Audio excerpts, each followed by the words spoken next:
नमामि धन्वन्तरिम् आदिदेवं सुरासुरैर्वन्दितपादपद्मं लोकैर्जरारुकभयमृत्युनाशं दातारमीशं विविधौषधीनाम्। आप सभी को मेरा प्रणाम। मैं डॉक्टर राजेश गुंडे, आयुर्वेदाचार्य तथा योगाचार्य। आज हम टॉपिक लेंगे आयुर्वेद के अनुसार जीवन का उद्देश्य।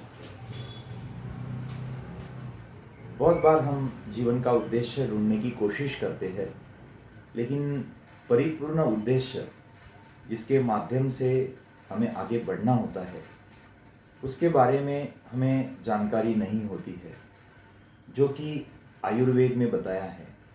धर्मार्थ काम मोक्षाणाम आरोग्यम इति मूलमुत्तमम।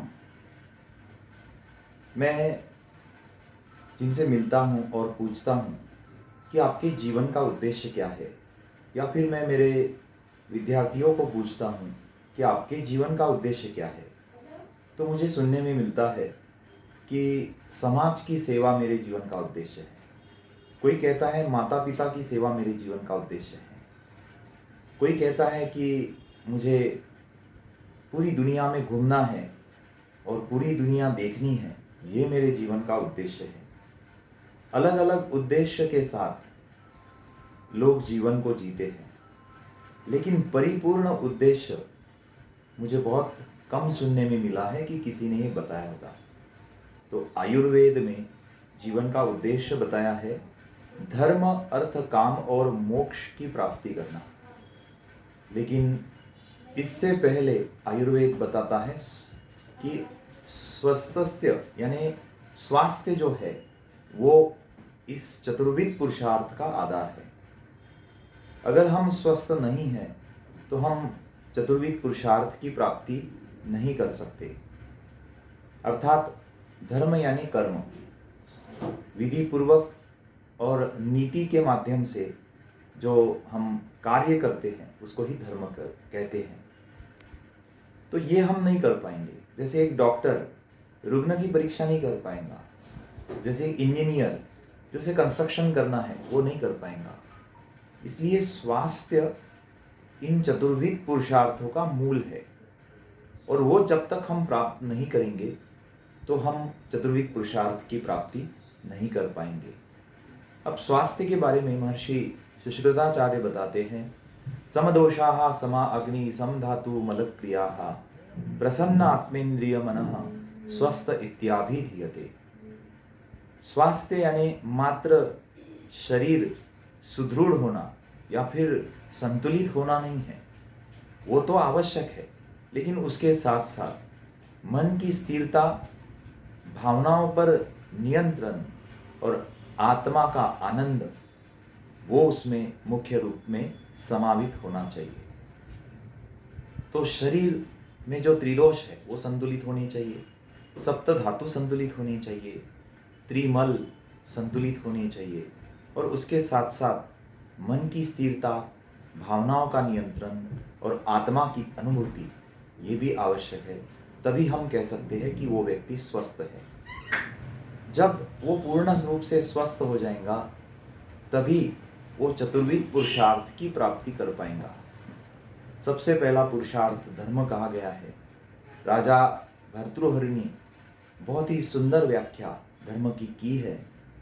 अहिंसा सत्य अस्त्यम शौचम इंद्रिय निग्रह धीर विद्या सत्यम क्रोधो दशकम धर्म लक्षणम।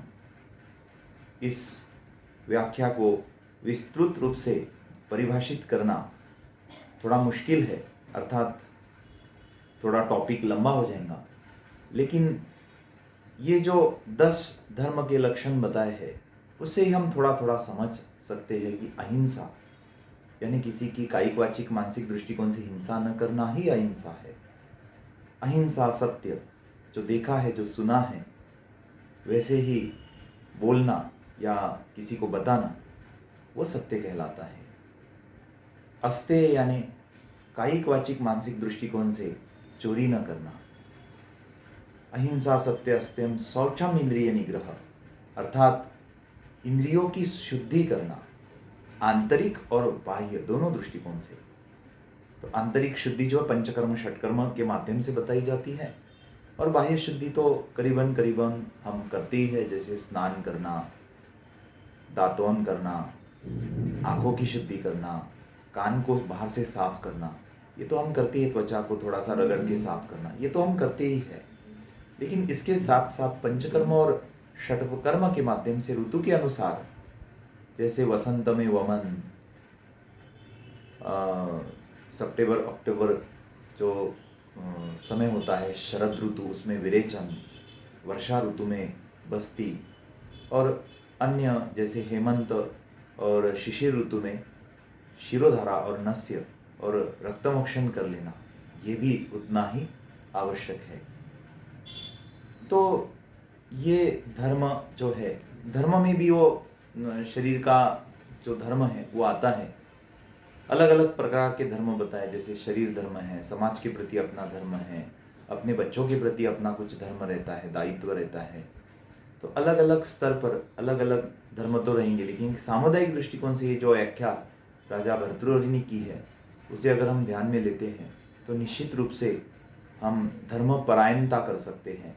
आगे फिर बताया गया है कि अक्रोध हो, अनावश्यक क्रोध नहीं होना चाहिए, आवश्यक निश्चित रूप से होना चाहिए। अनावश्यक क्रोध नहीं करना चाहिए, और आवश्यक होने पर थोड़ा क्रोध हो भी जाए तो उसमें कोई दोष नहीं होता है, ये मेरा मानना है। लेकिन शास्त्र तो कहता है कभी क्रोध नहीं करना चाहिए। लेकिन जब हम धर्म युद्ध करते हैं तो उसमें क्रोध हमारा एक शस्त्र होता है, उसे तब संभाल कर रखना चाहिए। तो ये मेरा मानना है। ऐसे हम धर्म का अनुकरण करेंगे, और धर्म के अनुकरण करते करते हम अर्थार्जन करेंगे, और वही हमारा दूसरा पुरुषार्थ है। और तीसरा पुरुषार्थ है, उस अर्थार्जन से काम अर्थात इच्छाओं की पूर्ति हम करेंगे, और उन इच्छाओं की पूर्ति पूर्ण रूप से करने के बाद में फिर हम मोक्ष के माध्यम से मुक्त हो जाएंगे, कैवल्य को प्राप्त हो जाएंगे। तो ये आयुर्वेद का मानना है। आयुर्वेद ने हमारे जीवन का क्या उद्देश्य है और उसको कैसे निहित करना चाहिए, इसके बारे में बताया है। इसी के साथ साथ सर्वे भवन्तु सुखिनः, सर्वे सन्तु निरामया, सर्वे भद्राणि पश्यन्तु मा कश्चित् दुःखभाग् भवेत्। ओम शांति शांति शांति। बहुत बहुत धन्यवाद।